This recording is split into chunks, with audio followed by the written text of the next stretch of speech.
안녕하십니까, 대사입니다. 반갑습니다, 여러분. 네, 오전 여러분들하고 약속했던 일본 얘기를 좀 하겠습니다.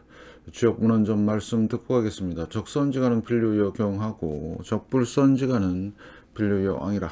제악막작하고 충성봉행하라. 악을 멀리하고 선을 받들어 행하라. 그러면 우리가 원하는 삶을 살 수가 있습니다. 지장대응 전략입니다. 공덕을 쌓고 저축을 하고 실물 금을 모으고 기술적 공부를 하고 건강을 챙깁니다. 아이들 후원 캠페인 내사회복지협의회와 디딤샷을 통해서 실천하시고요. 현재 1323분 하고 계십니다. 다른 쪽에 후원이나 봉사하시는 분들도 제 채널 영상 댓글에 올려주시고 처음 오신 분들은 제 제목 공부하시고 공부는 캔들부터 마스터하십니다. 오늘 영상이 중요한 이유는 자산시장의 큰 변동을 주는 그런 현상이기 때문에 그렇습니다.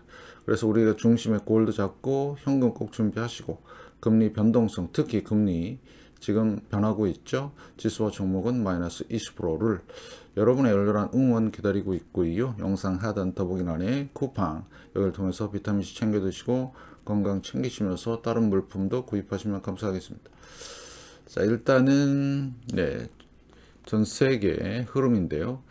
지금 현재 일본이 총리가 새로 임명이 되면서 뭘 한다고요? 부양책을 한답니다. 돈을 푼다는 얘기죠. 근데 경제가 안 좋죠. 금리는 올릴 것 같고요. 확실히 이번에 올릴 것 같습니다. 자, 그 다음에 또 문제가 뭐냐? 부채입니다. 그러면 이거를 일본이 과연 감내할 수 있느냐? 제가 볼 때는 이제는 서서히 한계에 오고 있는 거 아닌가 이렇게 판단하고 있고요. 그러면 이게 일본만의 문제가 아니라 전 세계 같은 문제예요. 지금 미국도 금리를 내리면서 돈을 푼다는 얘기가 있고요. 그러면 전 세계적인 엄청난 쓰나미가 올 거라고 저는 예상하고 있어요. 잘 판단하시고요. 자, 그러면 첫 번째, 증권시장의 현재 규모를 보시면 174조 6천억 달러 정도 됩니다. 현재 10월 기준. 그 무슨 얘기냐면 지금 증시가 조정을 받고 있는데 만약에 이번에 자산 붕괴가 일어나면서 엄청난 일이 되면 물론 전력을 다해서 막을 겁니다. 근데 그 한계가 있다는 얘기죠. 그래서 둘 중에 하나입니다. 퍽샥 하든가 아니면 하이퍼로 가든가 둘 중에 하나. 그래서 지금 당국자들의 생각은 돈을 더 풀자, 하이퍼로 가자. 그러면 우리는 철저하게 실물 금융을 더 준비를 해야 됩니다. 근데 자산이 높기 때문에 그래서 지금 증시도 147조에서 약 반토막 나는 그런 현상으로 갈 수도 있는 거고요. 잘 판단하시고 거기에 따른 또 채권 시장의 규모가 150조 달러. 2024년 말이니까 더 늘었을 겁니다. 20경 원 정도. 대단하죠. 규모가. 증시도 그렇고 채권도 그렇고 규모가 큰데 돈을 더 찍는다고 하니까 이 규모가 더 증가할 겁니다.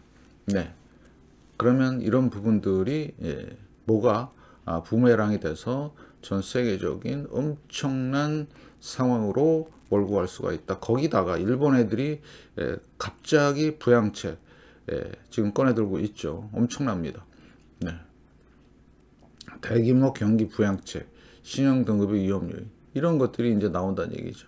200조 엄청나죠. 그래서 이런 부분들인데 그러면 일본 부채 규모가 어느 정도나 봤더니 지금 현재 상당하죠. 이게 금액 자체로 보면 아무튼 1324조 엔에서 더 늘린다는 얘기죠. 그래서 이런 부분들도 잘 보셔야 되고요. 아무튼 부채 비율이 크다. 그러면 이게 바로 나타난 현상이 바로 뭐냐면 이겁니다. 일본 국채 30년물 금리가 위로 튀고 있어요. 엄청나게 3.3%까지 올랐는데 그 전에 얼마였냐면 보통 평균적으로 한 1.4 이 정도밖에 안 됐어요. 자, 그러면 이렇게 되면 무슨 문제가 생기죠? 재정적인 부담이 엄청나게 늘어나는 겁니다. 2023년경에 2배가 늘어나는 거죠, 금리가. 그러면 그거에 대한 이자를 2배나 물어야 된다는 얘기인데 과연 감내할 수 있느냐? 지금 미국도 제가 계속 말씀을 드리지만 부채 비율이 124%에다가 지금 5경 원이 넘죠. 38조 달러. 결국엔 이자도 1조 달러 넘게 내고 있는 상황인데 일본도 지금 그런 상황이에요. 똑같은 상황이다. 그러면 계속해서 돈을 찍겠다는 얘기인데 그런 것들도 여러분들이 꼭 잘 보셔야 되는 거고요. 자, 그러면 지금 시장에서 반응하는 게 두 개인데 국채하고 환율에 반응을 하고 있습니다. 그래서 환율 같은 경우는 네, 지금 156엔까지 올라와 있는데요. 자, 문제가 뭐냐면 이게 160엔이 넘어가면 이게 감당을 못 합니다. 그러면 감당을 못하는 상황에서 뭘 얘네들이 액션을 취하느냐? 딱 한 가지입니다. 무슨 액션을 취할까요? 예, 금리를 올릴 수밖에 없는 상황이죠. 자, 그러면 금리를 올리게 되면 자, 미 국채 금리와 일본 국채 금리가 좁혀지겠죠. 그게 바로 뭐죠? 엔캐리입니다. 그래서 대략 지금 도이치방크에서 조사한 거로 봐서는 20조 달러가 넘는 데입니다. 엔캐리 자금이. 예, 그때 엔캐리 자금이 가장 크게 작용했던 때가 어디냐? 이때입니다. 2008년 서브프라임 때. 보이시죠? 2007년 엔화가 123엔 갔다가 쭉 내려오고 계속해서 내려오는 거죠. 이게 바로 뭐죠? 예, 엔캐리의 작동에 의한 엔 강세로 가는 상황이죠. 그러면 이런 상황이 벌어지지 말라는 보장이 없습니다. 왜? 얘네들은 환율에 따른 어떤 금리 인상이 나올 수밖에 없는 거죠. 그래서 여러분들은 이거를 진짜 잘 보셔야 되는. 그러면 자, 일본 금리인데요. 2000년 닷컴 버블 때도 보면 금리가 0.25%까지 올라갔다가 이때 닷컴 버블이 터졌고요. 자, 그 다음에 2008년 서브프라임 때도 보시면 네, 보이시죠? 예, 0.5% 지금 유지하다가 자, 금리를 이렇게 올린 상황에서 뭐가 터졌죠? 서브프라임 터진 겁니다. 이때 금리를 올린 상황에서 이때 엔캐리가 작동이 됐던 거고 그게 바로 요겁니다. 그래서 지금도 자, 그러면 0.5%인데요. 만약에 올리면요. 문제가 크게 생기겠죠. 엄청나게. 작동이 될 겁니다. 한 번에 엔캐리가 작동된 적이 있었어요.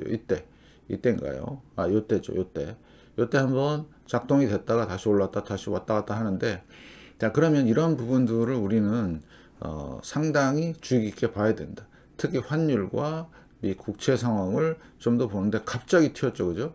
갑자기 이번 달 들어서 그래서 여러분들은 이 상황을 예의주시하시고요. 더 큰 거는 뭐냐면 미국 국채 금리도 내려오는 상황이고 얘가 올라가는 상황이죠. 1.8%까지 올라왔습니다. 10년물입니다. 요거는 그러면 결국엔 요게 이제 이렇게 좁혀지는 상황. 그전에 넓었잖아요. 그죠?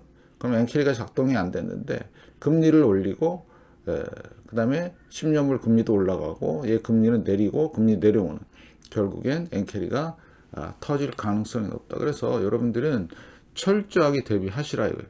철저하게. 그래서 엔캐리가 뭐냐? 간단합니다.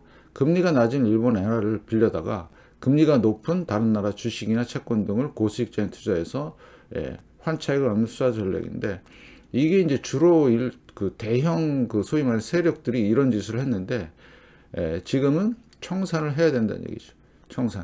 청산 시기가 이제 왔다. 그래서 일본의 금리가 인상되거나 엔화 가치가 급격히 강세로 돌아서면 투자자들은 더 이상 전략을 수익내기 어렵다고 판단하여 투자금을 회수하고 엔화를 다시 갚으려고 합니다.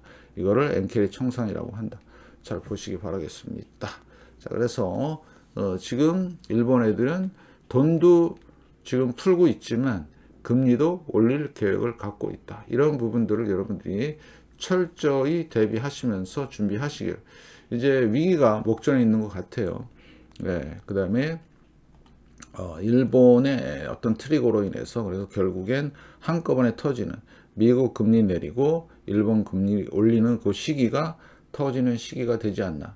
아마 제 예상으로는 내년 상반기가 되지 않을까 이런 생각을 하고 있습니다. 엄청난 쓰나미가 올 걸로 예상이 되고 여러분들도 철저히 준비하시기 바라겠습니다. 영상이 조금 늦었는데 아무튼 많은 시청 부탁드리고요. 많은 응원 좀 부탁드리겠습니다. 고맙습니다.